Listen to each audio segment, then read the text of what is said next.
ಈಗ ಒಂದು breaking news ಲಭ್ಯವಾಗ್ತಾ ಇದೆ. ಬಿಜೆಪಿ ಮುಖಂಡ ಯೋಗೀಶ್ ಗೌಡ ಕೊಲೆ ಪ್ರಕರಣಕ್ಕೆ ಸಂಬಂಧಪಟ್ಟಂತೆ ವಿನಯ್ ಕುಲಕರ್ಣಿ ವಿಧಾನಸಭಾ ಸದಸ್ಯತ್ವ ರದ್ದುಗೊಂಡಿದೆ.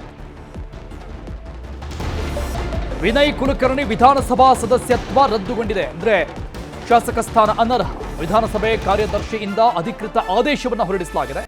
ಏಪ್ರಿಲ್ 15ರಿಂದಲೇ ಪೂರ್ವಾನ್ವಯವಾಗುವಂತೆ ಅನರ್ಹಗೊಳಿಸಲಾಗಿದೆ. ಯೋಗೀಶ್ ಗೌಡ ಕೊಲೆ ಕೇಸಿನಲ್ಲಿ ಸದ್ಯಕ್ಕೆ ಜೀವಾವಧಿ ಶಿಕ್ಷೆ ಪ್ರಕಟಗೊಂಡಿರುವಂಥದ್ದು.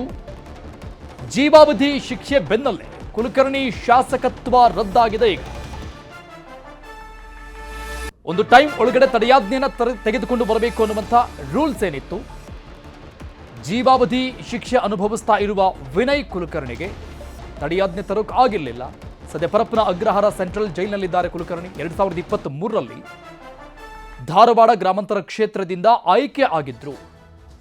ಶಾಸಕ ಸ್ಥಾನ ರದ್ದಾಗತ್ತಾ, ಅನರ್ಹ ಆಗತ್ತಾ, ಅಥವಾ ತಡೆಯಾಜ್ಞೆ ತೆಗೆದುಕೊಂಡು ಬರ್ತಾರಾ, ಹೈಕೋರ್ಟ್ಗೆ ಹೋಗಿ ಸುಪ್ರೀಂ ಕೋರ್ಟ್ಗೆ ಹೋಗಿ ಅನ್ನುವಂತಹ ಒಂದಿಷ್ಟು ಚರ್ಚೆಗಳು ಅವತ್ತಿನಿಂದಲೂ ಕೂಡ, ಯಾವಾಗ ಕೋರ್ಟಿಂದ ಆದೇಶ ಹೊರಬಿತ್ತೋ ಅವಾಗಿನಿಂದಲೂ ಕೂಡ ಇತ್ತು. ಈಗ ಒಂದು ಆನ್ಸರ್ ಸಿಗ್ತಾ ಇದೆ. ಈಗ